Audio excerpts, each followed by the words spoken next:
Quem foi Afrodite? Afrodite ficou conhecida como a deusa grega da beleza, do amor, do desejo e de outros valores relacionados com a sexualidade humana. Era venerada como a responsável por proporcionar prazer à vida dos homens e era enxergada como o padrão de beleza dos gregos, sendo capaz de seduzir qualquer homem. Há versões diferentes sobre seu nascimento, mas os gregos acreditavam que ela teria nascido próximo da ilha de Chipre. Uma das versões do seu nascimento foi narrada pelo escritor Hesíodo, em que ele conta que ela nasceu quando o titã Cronos castrou seu pai, Urano, e lançou sua genitália no oceano.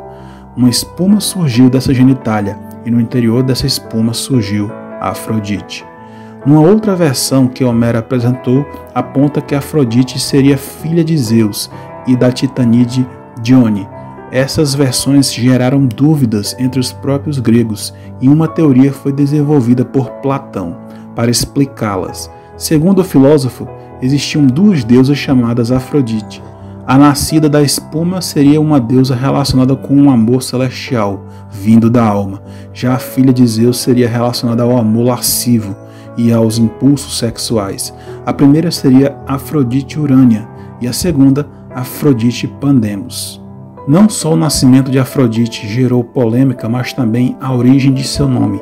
A hipótese mais aceita atualmente é que ele tenha sido derivado do termo grego afros, palavra usada para se referir à espuma da qual a deusa teria nascido. Muitas dessas teorias estão relacionadas com prováveis origens do culto a Afrodite, pois apesar de se tratar de uma deusa grega, o seu culto e as características dela são atribuídos a divindades orientais. Em outras palavras, Afrodite foi uma deusa que surgiu da influência das religiões de outros povos sobre a religiosidade grega. Os historiadores dizem que o culto a Afrodite na Grécia foi resultado da influência do culto a Astarte, deusa da fertilidade na Fenícia. Outros historiadores sugerem que o culto à deusa mesopotâmica Istar também teve influência no surgimento do culto a Afrodite. O que liga todas essas deusas é o fato de que elas têm uma forte relação com a fertilidade e a sexualidade. Além disso, por uma das origens de Afrodite ter sido o oceano, fez com que ela tivesse uma forte relação com as cidades litorâneas. Um dos locais onde havia um sistemático culto a essa deusa foi a cidade cipriota de Pafos. Nas cidades litorâneas, ela era conhecida por epítetos que a relacionavam com o mar, como Afrodite Euploia, que propiciava boa navegação, e Afrodite Pontia, relacionada com as embarcações que navegavam no oceano. Afrodite na mitologia grega. Como já enfatizado, na mitologia grega, Afrodite era considerada a deusa mais bela e capaz de seduzir tanto homens quanto os deuses. Ela teve envolvimento em alguns mitos gregos, estando presente, por exemplo, nos mitos da Guerra de Troia, na sua perseguição contra Psique e em alguns de seus casos amorosos. Afrodite teria sido obrigada a casar-se com Hefesto, deus da metalurgia, conhecido por ser tão feio que teria sido lançado do alto do Olimpo pela própria mãe, Hera. Afrodite era infeliz em seu casamento com Hefesto, e por isso teve diversos casos extraconjugais com outros deuses como Ares, Hermes e Dionísio. Um dos seus casos mais conhecidos foi com Ares, deus da guerra e da violência. Um episódio marcante que envolve esses dois deuses conta o momento em que Hefesto teria descoberto a traição de sua esposa. Nesse mito, Hélio teria descoberto a traição de Afrodite e contado para seu marido. O deus da metalurgia então produziu uma cama de ouro que serviu de armadilha para Afrodite e Ares. No momento em que Afrodite e Ares se relacionavam, a cama teria aprisionado os dois com correntes de ouro. Hefesto então convidou todos os deuses a verem com os próprios olhos a traição de Afrodite, e para isso contou com a ajuda de Hélio, que jogou luz sobre o casal acorrentado. Depois de libertos, Ares fugiu para a Trácia e Afrodite para o Chipre.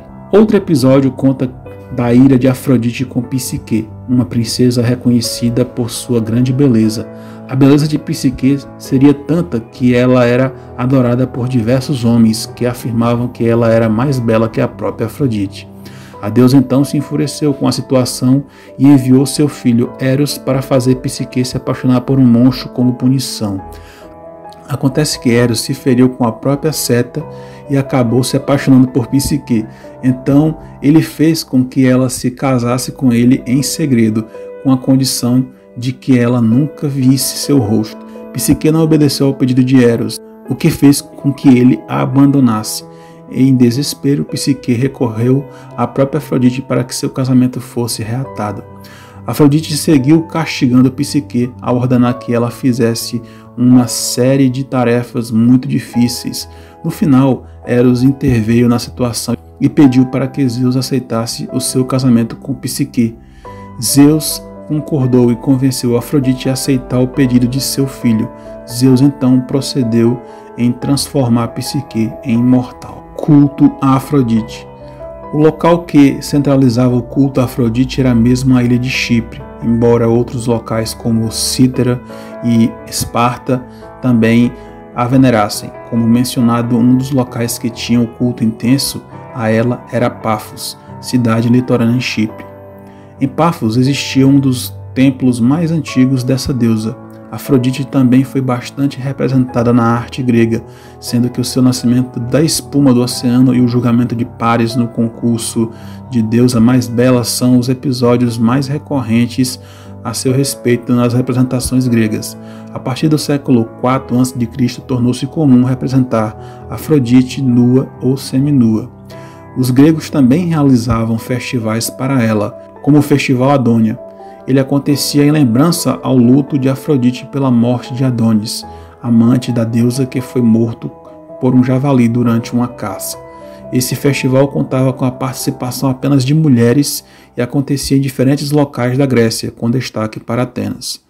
Outro festival muito conhecido era o Afrodista, também celebrado em diferentes locais da Grécia, mas principalmente em Atenas e Corinto. No templo de Afrodite em Corinto era comum que as sacerdotisas da deusa realizassem rituais de prostituição como forma de adoração à deusa do amor. Então era isso. Se você gostou desse vídeo, deixe seu like, se inscreva aqui no canal, ative o sininho de notificações e, claro, compartilhe com seus amigos. Eu deixo para você um forte abraço, a gente se vê na próxima. Tchau.